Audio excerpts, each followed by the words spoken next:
Well, Eli, this is a different type of episode for us. There's no guest here to interview. It's just you and me. That's right. Yeah, we've got something exciting to talk about. We want to share with our whole audience. And how should we start this? What should we say first? Yeah, I'll be honest. Like, as Eli and I were preparing for this, it was a little weird. Like, we don't know how to just chat with each other. We're so used to talking to somebody else and preparing that way. But we have a lot of things to share, actually, which is why we wanted to create a separate special episode here. First, we wanted to share something we're very proud of and excited about, which is we've hit a very big milestone, which is we've passed the 100 episode mark. And that's been 7 years in the making, Eli. Yeah, it's crazy. I think back to when I started the show, kind of the mile marker for me is my son Dashiell had just been born. He was, I think, less than a year old when we started working on this. So he was a little baby, and now he's a 7-year-old in second grade. So, and I know your kids were little too when we started. So that's sort of this personal milestone. It's like, wow, we've been at this for a little while. Yeah, our best recollection is it was the late summer of 2017 when we started. We actually started this show as kind of a side project at Envision, where we were on the same team. And even that has changed recently too, Eli. Yeah, so we are now independent. This year, you may have noticed some changes in the show, some advertisements, and that's because we're doing this on our own now, and we're very excited about that. We're also really grateful for the time that we spent at Envision, kind of incubating the show. They were just huge supporters of us, really gave us a lot of creative liberty. So, big shout out to the leadership in Envision and the investment they made to help us get to where we are with the show. Yeah, that was incredible to have that boundless support from Envision in creating this show and the website and the books and so forth that we created. But now Design Better is an independent entity that's just Eli and me.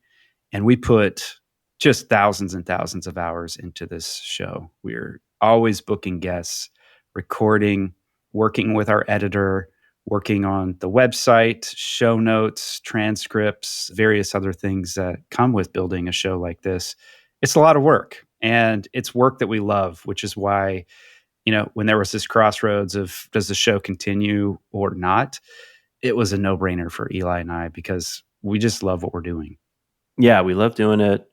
And we've noticed over the years that it really has an impact. It helps people. We get folks writing in now and then to us on LinkedIn and other platforms from folks that are really early on in their career, like a young woman who started listening in high school and is now pursuing coursework in design in college, up to folks that are further on in their career. Designer at Tesla wrote in to say how much he appreciates the stuff that we put out and how helpful it has been for him. So wide range of folks, and that keeps us going too. Is just knowing that we're helping people out there.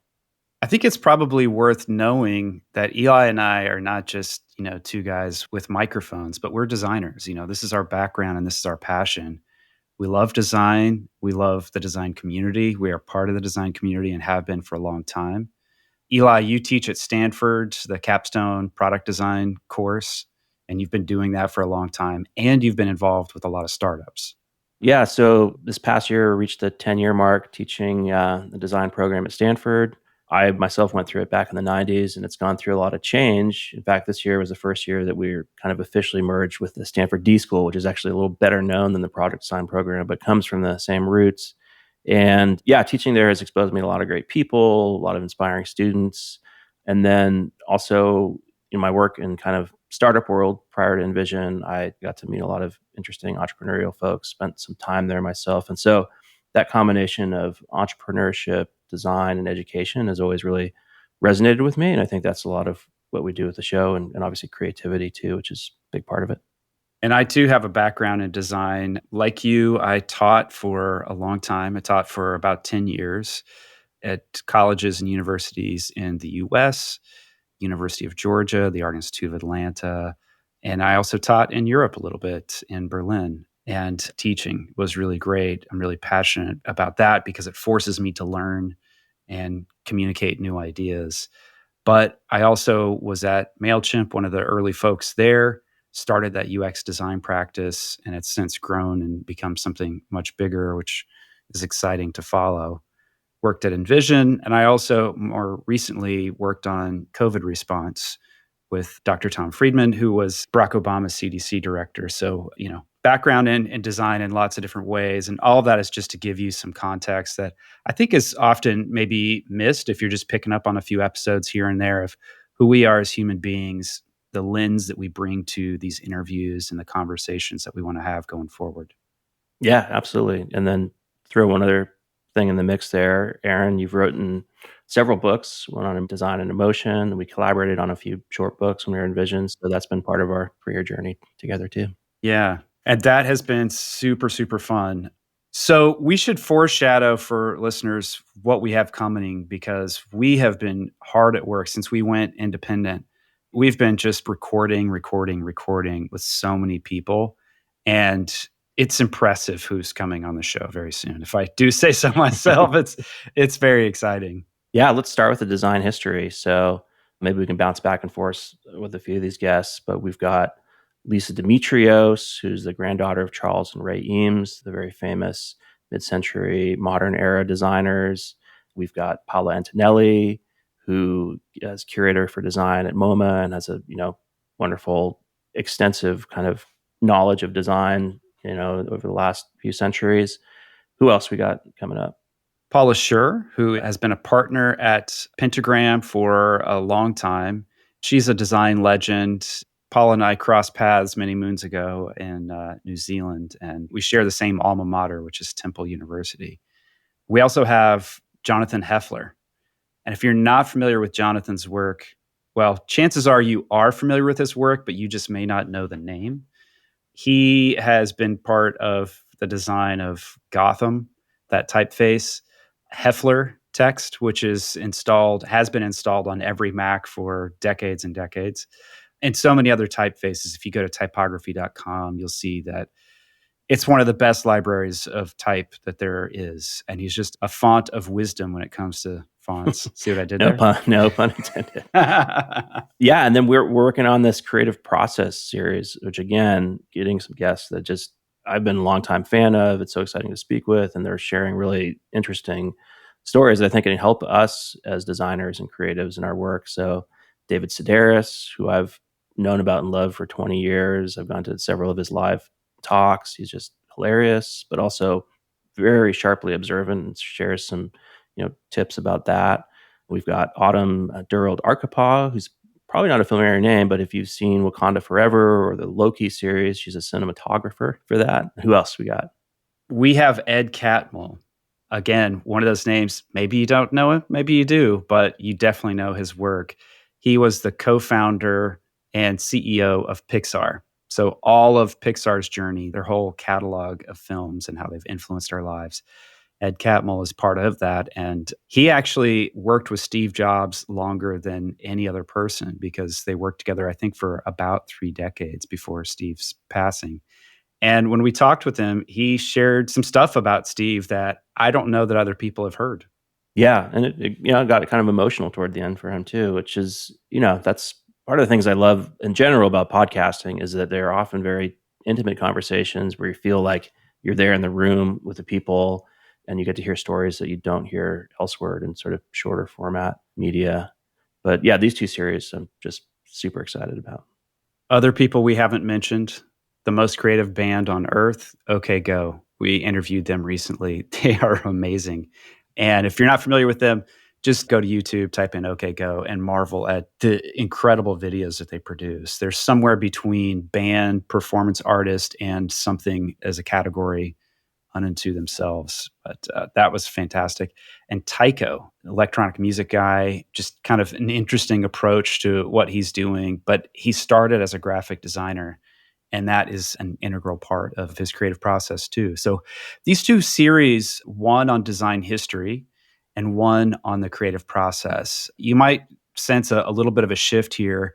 Eli and I want to try to bring you a wider aperture of what design is. We've spent a lot of time talking to design leaders, people who are creating design systems, design operations, design teams. That's great. And we'll continue to bring that kind of practical, tactical stuff to you.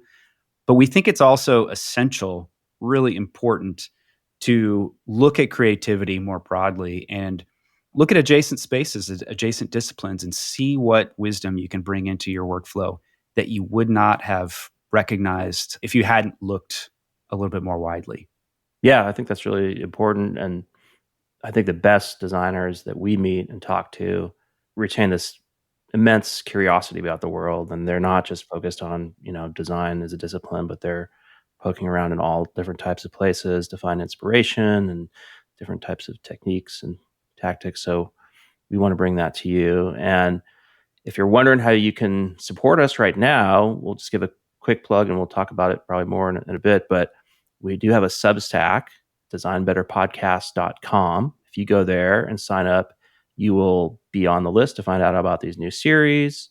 And I've got some other great stuff in the works, which maybe we'll touch on in a second. But yeah, go there, sign up. It's free.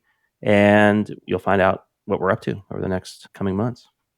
Yeah. And we have, in addition to these 2 series of podcasts coming out for the remainder of 2023, there are some episodes we are not at liberty to announce, but there are very exciting guests. Also, we're doing a series of AMAs, that stands for Ask Me Anything, with some folks that we think are going to provide some practical guidance for you. So those are coming in the next couple months here. We're recording this on August 16th of 2023. Dates to be announced, but Eli, who are the 3 AMAs that we're going to be hosting?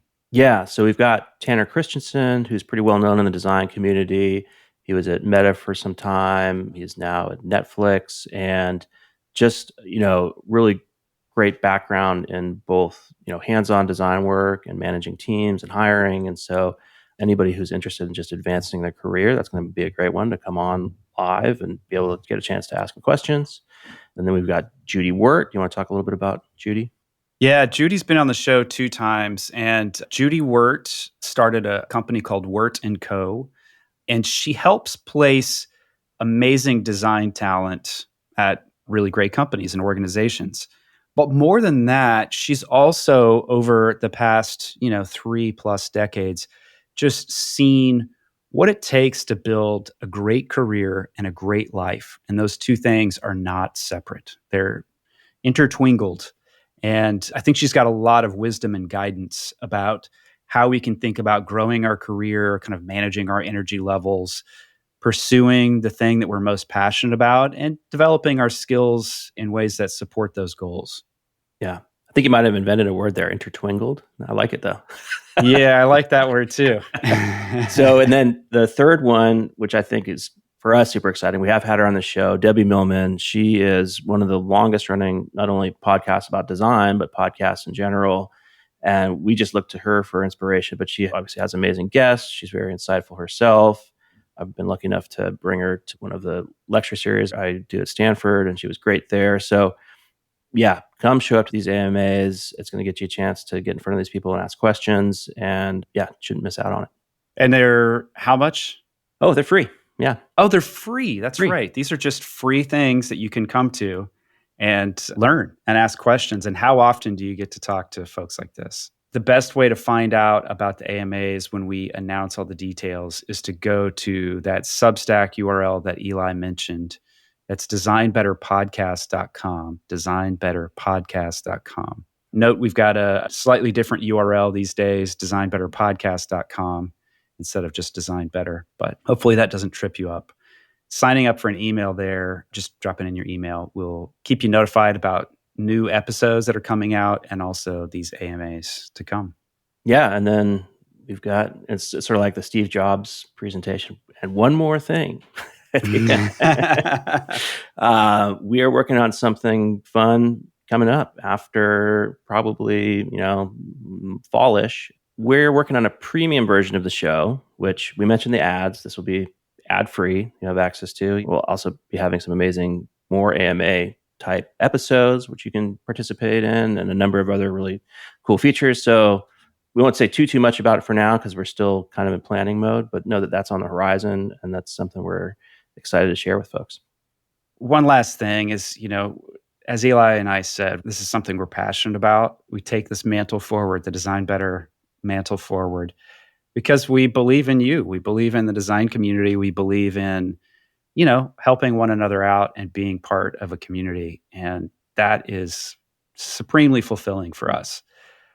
But for that to be sustainable, we do need your help. And so the easiest way to help is just to sign up at Substack. That's all we're asking right now, is just to be part of the community, give us the opportunity to support you more in your growth. If you'd like to shoot us an email, contact at thecuriositydepartment.com. That's contact, singular, contact at thecuriositydepartment.com. We'd love to hear from you. Like, what has this show meant to you over the years? Has it been useful? If you have a story to share, we would just find that so wonderful. That'd make our day to hear that.